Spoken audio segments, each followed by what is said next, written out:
Pull up a stump, mate. Welcome to the hut. I love my hut. How good is this? Everybody, Silly Swagman with another episode of the Alton Edit. And today we have Tim, runner of the YouTube channel Adventure Street. So Tim, tell us a little bit about the YouTube channel, what you do. Well, Adventure Street's a bit of a weird name, but It is. Originally started it just to make some adventures with my wife, Sarah. So the street part is Sarah and the T, Tim. Yeah. And eventually kind of got into bikepacking, and now it's sort of morphed into a bit of a bikepacking channel. Yeah. It's not necessarily all about bikepacking because I do like doing anything adventurous, but Yeah. bikepacking is kind of where it's at the moment. Yeah. Big fan of bikes. So Yeah, I can tell, certainly. And like the Instagram page as well is just like beautiful photography. Yeah. Like the old huts with the bike packing. That's part of where it comes from. I just love cameras, so photos and video. Yep. It's a bit of a challenge doing both actually out on the trails and everything, trying to get cool photos plus also video content. Yeah. Multiple times passing the camera and everything like that. But yeah, course. love playing with images. Yeah, can't get enough of it really. It's what gets me out there. So. Yeah. I was watching the video that you dropped yesterday. Yep. Was it? Where you were talking about how the adventures really do stem from you just wanting to pretty much play around with the cameras, and the adventure evolves around that. Don't get me concept. wrong, I have grown up and loved going in the outdoors and everything, but a massive motivator for me is wanting to take some cool photos or get some cool video. So that just drives me outside, and it's really cool because every time I finish a video, I'm planning the next one because I'm just desperate to get out and play with the camera. So good motivator for sure. No doubt. And so how did the bike packing thing come along? You said it didn't start out. No, so growing up, I was always in the bush and loved camping and everything like that. And I also have done a fair bit of mountain bike riding and dirt bike riding forever, really. Right. And I had a mate that wanted to go bike packing, and he called me up and said, "You like camping, you like riding bikes, do you want to go bike packing?" Yeah. And I was like, absolutely. Yeah, why hadn't I thought about that? Yeah, so I looked at buying a new bike and decided rather than getting a new bike, I'm just going to get a really old 90s thing and do it up, and that's kind of stuck now. I've got a bit of a trend of riding old mountain bikes on these trips. So I did one on a new bike, and kind of feels a little bit out of place now on the channel because everything else is on old 90s bikes, which is, because like, what are you looking at for a setup for, let's say, like a brand new bike? Like, what's the range, like including the bags and whatever? Oh, to be honest, I don't really look too much into it, but new bikes, I'd have to say at least probably $4,000 just for the bike alone sort of thing. And then you've got all your bags and everything as such. Yeah. And it adds up pretty quickly by the time you get racks and all your tents and everything like that. Yeah. So for me, starting off with a cheap bike, like the bike I bought was $50. Yeah. It was nothing. And I made my own rear rack to start with, which bad idea because it was massive and heavy. Right. I made a lot of wrong moves at the start. My bike weighed over 50 kilos. I was carrying axes and all sorts of food. Awesome times, but just way too heavy. I'm surprised the bike didn't snap in half. And I'm just slowly getting better, but I find the more stuff that I take off the bike, the more camera gear I end up bringing. So I'm always the heaviest on the track sort of thing. Bit of a bad habit, but I'm out there to play with my cameras really. So that's what it's all about for me. So. Yeah, exactly. It's like us with our hiking and carrying all the camera gear. Yeah, You meet people on the trail, they've got a 15 kilo pack and yours might be 25. Oh, for sure. I've been riding where my bike's got all the camp gear on it and I've still got a backpack on that's 20 kilos just because I've got some water in it. Plus, if I got room for some more lenses, I'll chuck them in, might need them. Silly. I'm getting better at that. I've lost the backpack and I'm just wearing a hip pack now. Right. But I still get in the habit of, if I've got space, I'm filling it with glass, heavy glass. That's wild. Yeah. I think that's an important message too, though, about like you paid $50 off Facebook Market or something like that. Yeah. For people, because I know myself, like we've chatted about this a little while ago, like I'm really keen to get into bikepacking. Yeah. Even if it's just for like one-offs now and again. But I looked at the price of bikes and it was just like, oh, don't bother, go back to looking at this or whatever.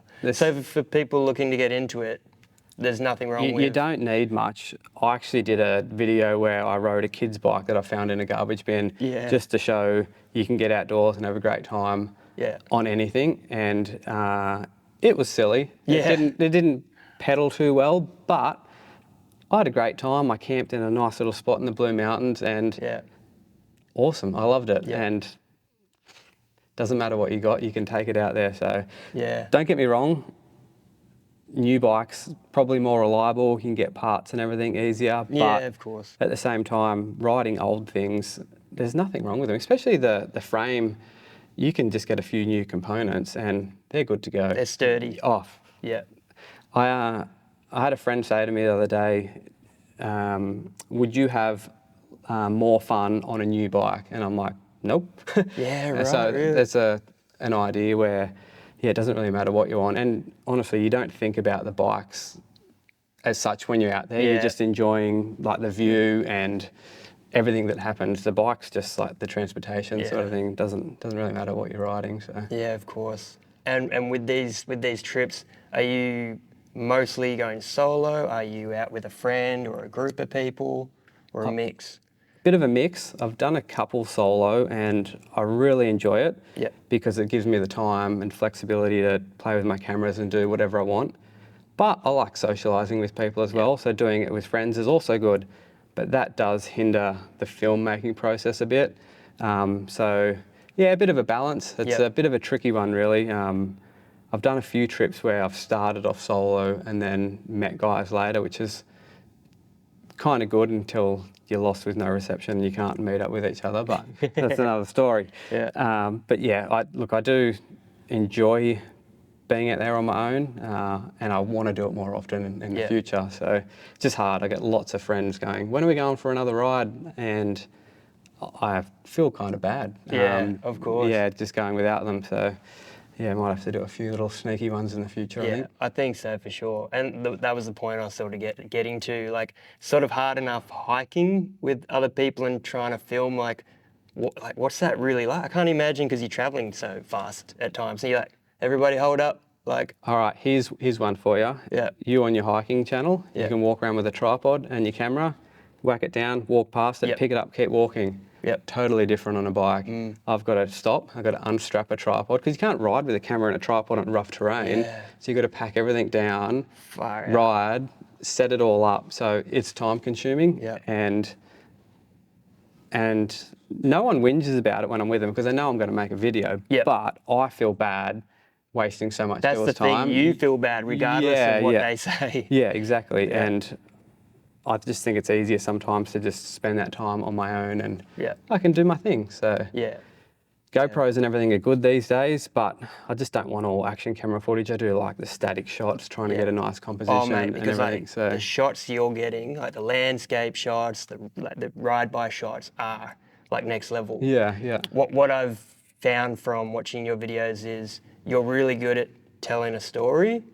Even your narration is very like calm and like precise and it makes you sort of like slow down while you're watching it and you're like absorbing the sight. It's really, it's really enjoyable to watch. That's cool to see because cool to hear, sorry.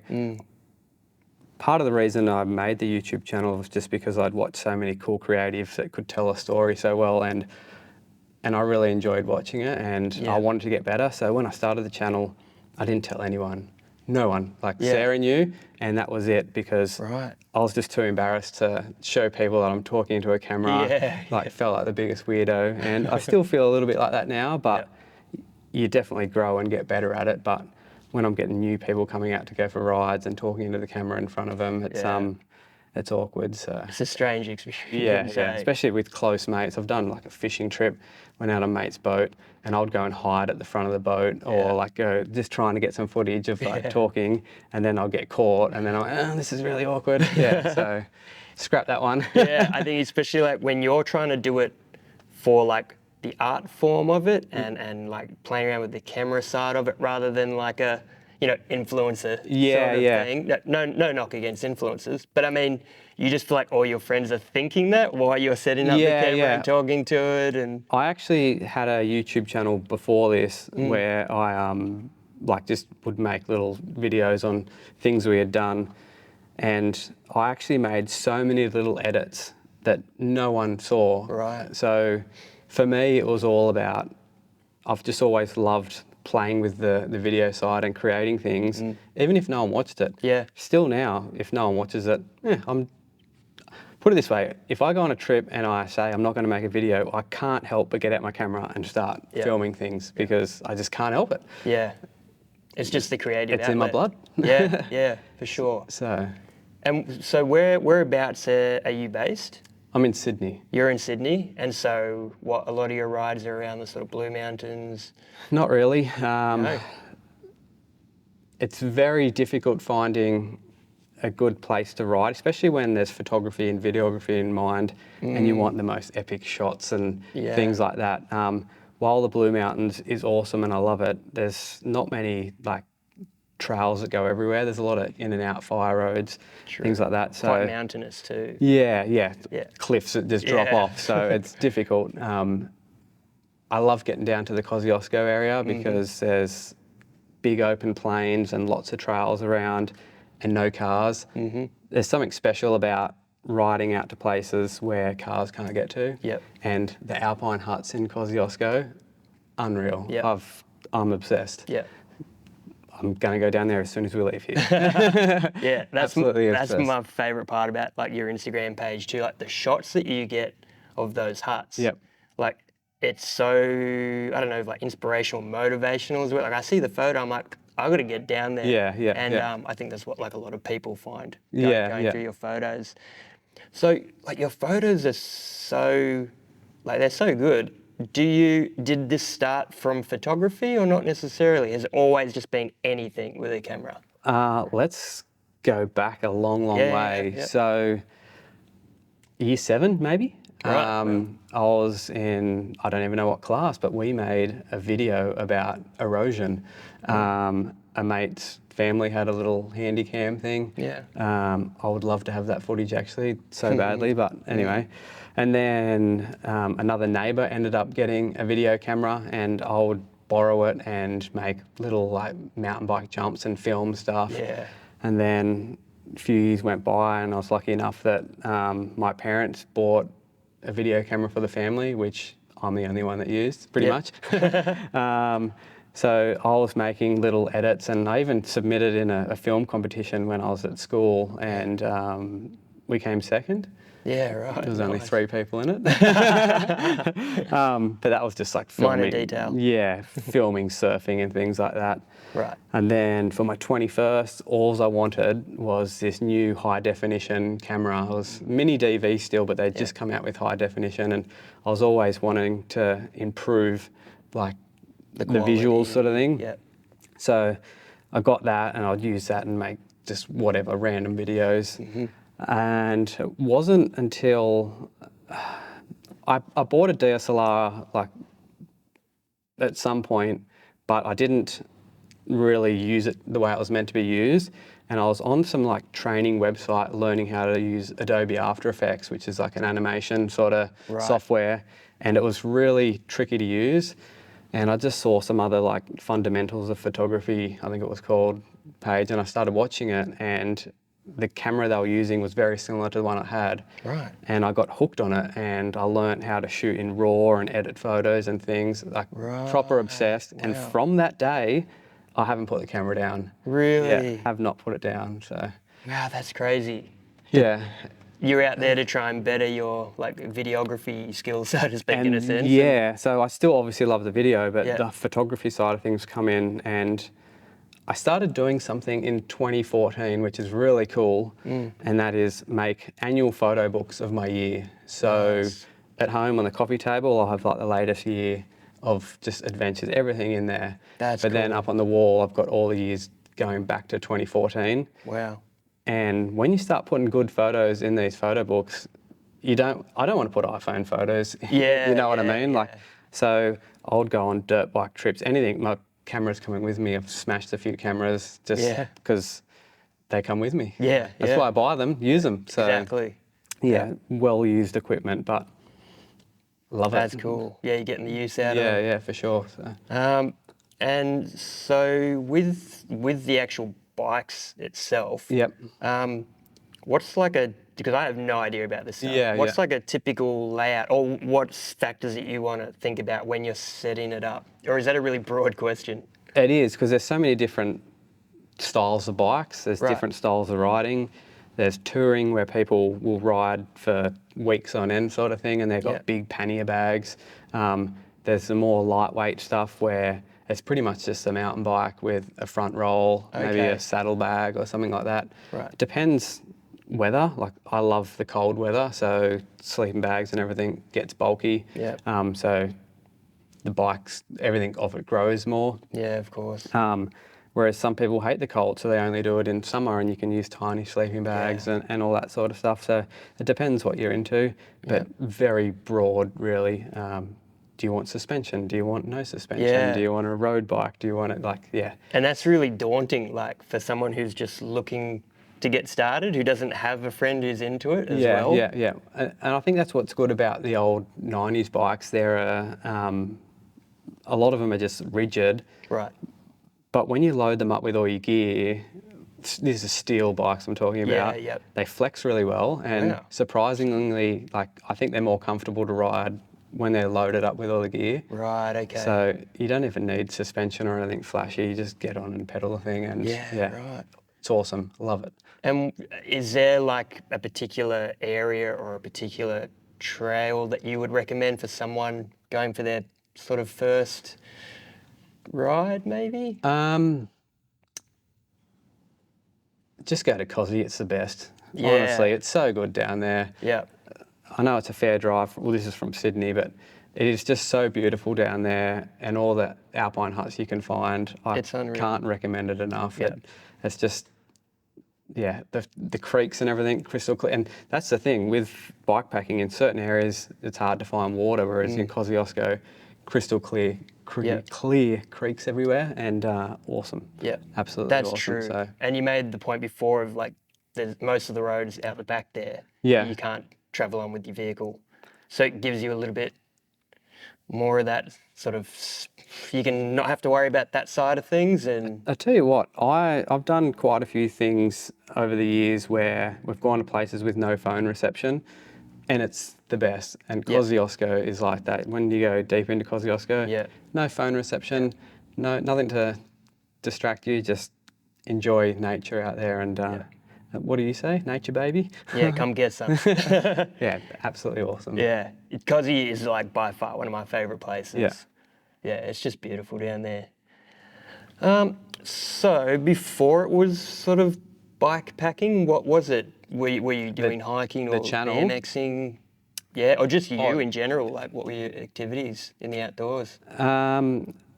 So growing up, I lived on the bush, so in like the suburbs, but our house was on the bush. So every single afternoon after school, I was down the bush, building tree houses, building big rope swings, we had these Fijian kids move in across the road that they would build all these huts back in Fiji.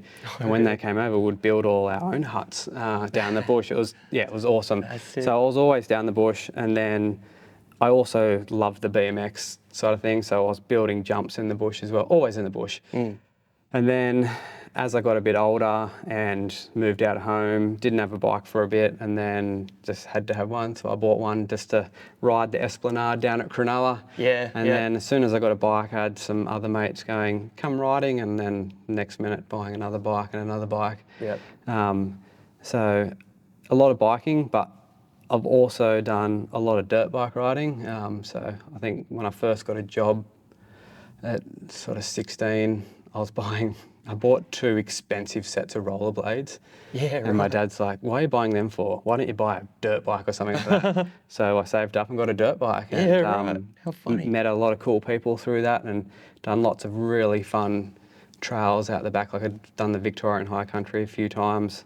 Right. Went to Vietnam, did a 3-week loop around Vietnam on a motorcycle. Oh, okay, that's what I was going to ask. So it's not just purely riding? Are you doing like overnight stuff with the dirt bikes? I'm not doing any as such. Like we'll do multiple day trips, but stay at pubs and things like that. Yeah, okay, gotcha. Yep. I've actually, since getting into the bikepacking, haven't really touched my dirt bike. I don't think I've ridden it in maybe 3 years. So I kind of want to take it out on like strap some tents and stuff to it. Yeah, I think it'd be cool. Do a bikepacking trip with the dirt bike and then just sell it. Because I don't really ride it anymore. And a lot of my mates that I do ride with, they're all sort of mid-50s now. Okay. And they're all getting onto like adventure bikes and getting away from like the smaller dirt bike sort of stuff. So maybe down the future I'll be on a big adventure bike or something, I don't know. But yeah, we'll see how we go. Yeah, I suppose the bicycle is a nice quiet way to ride through nature, isn't it? Yeah, I do also enjoy like the water, and I had a boat for most of my life as well, like different stages with friends and family, and loved getting out and for paddles and things like that. So I kind of would like to make some more content in that sort of scene, get the canoe out, but just finding a river suitable for my canoe's been a bit tricky. Yep. So see where it leads me. Yeah, it can be. Big shuffles and stuff like that. Yeah, especially with anything decent. There's, I don't even know what the river's called, but one that goes down near Tumut. It's flowing, but it's just stunning, and I've got to have the scenery. Yeah. Like if it's not beautiful, I'm not really interested. Yeah, and that's fair enough. it's because you got to get the shots. Got to get the shots. Yeah. What's the point of going if you can't get some nice photos or video? You know. Absolutely. Okay, so you've sort of found yourself happy with these bikepacking adventures on the bicycle. What's your favourite adventure so far with the bike? There's two sides of it here. Okay. One might be how the video turned out. To the actual adventure, because sometimes the trip is like lots of fun, but I might be with heaps of people and didn't get as much content as I wanted, and the video is a bit clunky and I don't like it. But to me, the memories, all the videos that I make, that's where the good memories come from. So I did a trip last year into Cozzy. There was forecast for snow in February, and I just went like last minute because I knew none of my mates would be keen to battle it. But for me, if there's bad weather or something, then it's more entertaining. So I just went, and I did miss the snow by a day, but it was really foggy, moody, and it just, I don't know, I just really loved being out there in that. So for me, while there's like fun trips with mates, I just love being at peace when the scene's just right sort of thing there. Like I love that so much. A few other trips that I've done, I took Sarah out into Cozzy, and like this crazy rainbow just happened. It was a double rainbow over the top of this hut, and it was so stunning. And I'm like, that's why I come here, because these things happen. It's just beautiful. So I have like good memories of the trips that have those stunning sort of visuals, which is good. But there's been a few epics, which is like trying to get to the top of a lookout before the sun drops. So I was like, been riding all day, then there's a hike to the top of a mountain, and my mate that I'm with is like about to give up, and I'm like, you can't stop, we need to be at the top to crack a beer before the sun drops. Like that's what's happening, and just like dragging him along, and we get there and it's awesome, and it's like, how good is this? So I actually invited you on that one. Oh, is that the one you? Yeah, that was a while ago actually. I missed out on that one. Yeah. I would have been dragging you up the hill as well. So, oh mate, absolutely you would have. But yeah, lots of fun ones. Doing my first solo trip was pretty wild because I went in the middle of summer and it was just an overgrown mess, and I was petrified of snakes. It was just like, it was still an awesome trip, and I love looking back at it, but it was kind of terrifying at the time. But that's what makes the story, doesn't it? All these things going wrong. So, so I never check the weather forecast. I'm just like, I'm going no matter what. Hey, I kind of hope it turns bad just so something interesting happens. That's it. I feel like if we find ourselves just waiting on the weather, you could just miss some really good opportunities. And like you said, some of the best like moments that I've had out in the bush is when the weather is just moody. Like you said, Or it's it can be horrible and then it's changing to beautiful Yep. and you've got that crazy light that happens just for Yep. not very long, but that window is when you want to be capturing like Yeah. stuff. Oh, I did a trip back to Cozzy. I love it down there. yeah, It was May and weather forecast was strong winds, snow and rain, and everyone pulled out. And I said to my mate, I'm going, I'll go by myself if I have to. And we got this awesome footage of riding down with brumbies running across it. Then we're going down this gorge, there's like massive walls, and it just started puking snow. Oh, really? Yeah, and I'm like, I was just laughing out loud. Yeah, It was yeah. the coolest experience. Yeah. And everyone at home is panicking because on all over the news they're saying wild weather's lashing Kosciuszko, Yeah. and I'm out there having the time of my life, and it wasn't even that bad. But yeah, everyone was worried, but just an awesome trip really. So that's wicked. yeah, Have you ever had any? I'm sure you have, but do you have many spills when you got the bike loaded up, or not? Or are you pretty confident, mate? I've had Nailed. a lot of spills. Yeah. Not so much bike packing though. Oh, right, I don't okay. think. No, I That's went good. over the bars once bike packing. I'm normally a bit slower with like all my camera gear When on me, you've I got all that suppose. gear with you. 'Cause I was going to say, 'cause I've seen some footage of you like flying off some like, to me it looks like absolutely mental. But I think you probably just Here's one found for you. biking. I Yeah. was in Canada. Yeah. Very first run, we went to Whistler. Very first run, I hit a tree and then got thrown into a log, like facing out, just head first.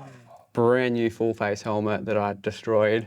Very first run of nearly a 3-week trip. What? But anyway, So survived. lucky you had that brand new helmet. Is Yeah, that what? yeah, pretty much. I should have bought a new one, but I just wore it all broken and told myself not to fall off again, and luckily I didn't. But Hang on, didn't you? You were telling me that you had. Did you see a bear while you were Yeah, over yeah, in yeah, Whistler? yeah, yeah. While you were riding?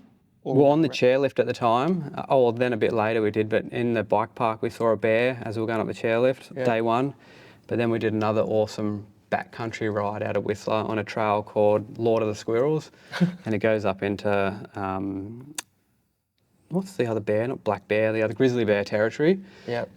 And when we're up there, we actually randomly stumbled across a cool hut that was up there. I was mad, but we're riding along, and then lots of alpine lakes, absolutely stunning. Again, weather forecast was for rain. I'm like, Yeah. I'm going. Yeah, yeah. So it was beautiful and foggy up there. Coming down the other side, my mate was in front, and yeah, there's a black bear on the trail, but it just ran off, and I didn't see it. Which is annoying because I was filming everything. Yeah, of course. but, The one moment saying Yeah, awesome yeah. happens, So the no camera's proof of always that one, away. unfortunately. That's terrifying though. It is. Were you peaking or did it just happen so fast? No, it just happened so fast. Yeah.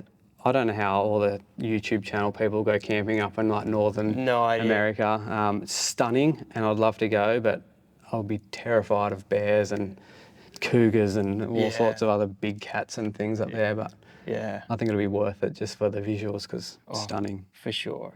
So as somebody who's into bikepacking, and so that's where like your focus is, and you're looking at different places and things like that, is there somewhere around the world that you would just sort of like love to be able to go and ride if you had the time and everything like that? I would love to like do like Scotland or something like that. Oh, 'cause wow, It's really? kind of similar to Australia, whereas you've got the high country and you've got huts, and I think they call them something else over there. But yeah, I love the cold climate. I could picture that being a really good Yeah. like, bikepacking sort of area. And I hate filming in bright midday sun, but that's generally when you're riding. So if you get those real moody conditions, I'm all for it. Yeah, that's cool. Do you think you'd ever make it happen? Or is that like that's the dream trip? I was actually planning on doing it this year, but Oh, yeah. some life changes, and it's not going to happen now, but that's okay. It's on the back because burner. On the back burner, I've got some other exciting things happening. So Oh, really? Lap of Australia 2025. Hey! No one at work knows about that, so hopefully it's not watching. What's this, like, drive Yeah, lap or just bike lap? no, I'm going to do it in the four-wheel drive in a caravan. Sick. But I don't want to make caravan footage. I just want to get out and do heaps of adventures. Yep. And yeah, play with bikes and cameras, and that's maybe even make some like bushcrafty. Like I'd love to try and make a canoe with the tarp and stuff like they do. Yeah. Things like that. Anything that I just like making things really. Maybe so. you could have it set up so when you pedal the bike, it's like the rudders are going and Oh. in the canoe. I've seen a video. I'm gonna do it. It's duck feet. Yeah, So- that's what I'm thinking. So something they've like strapped paddles to pedals. So as the pedals go around, it puts like the paddles into the water and then out of the water, and it's like duck that. feet. Yeah, it makes sense because the pedals stay. Yeah, some guy overseas did it, and Yeah. it's awesome. He pedals, and a chain goes behind him to a second bike that's behind him, with all that strapped up. It looks ridiculous. I'm going to do it for sure. Bet you could. I'll watch that. I'm going to copy that one. Nothing wrong with copying. So that footage from the lap or the adventures from the lap are going to end up on the YouTube channel? Yeah, that's the plan, but Yep. I wouldn't expect. It'll be you and your partner, I imagine. Yeah. she'll be going with you. She's not into riding bikes. Yeah, so you got to like- make sure you spend some time with them, Yeah, especially when you're yeah. on the road. It's funny, I made the channel to be the adventures of us, but I'm the only one with the passion for cameras, and she's not really that keen on, like, she doesn't mind being on camera, but not a huge fan of like always filming stuff. So. That's pretty normal. I think we're the weird ones. Yeah. Yeah. Oh, well, thanks for sharing all that with us. No worries. And is there, like, do you want to give out the name of the channel, the Instagram page, or anywhere people can find you? Look, the channel's Adventure Street. That's VAN, isn't it? Yeah, so when I made the channel, the idea was that we're going to travel around Australia back then. In a van, Then Sarah decided to study and become a nurse, and then COVID hit. So that didn't happen.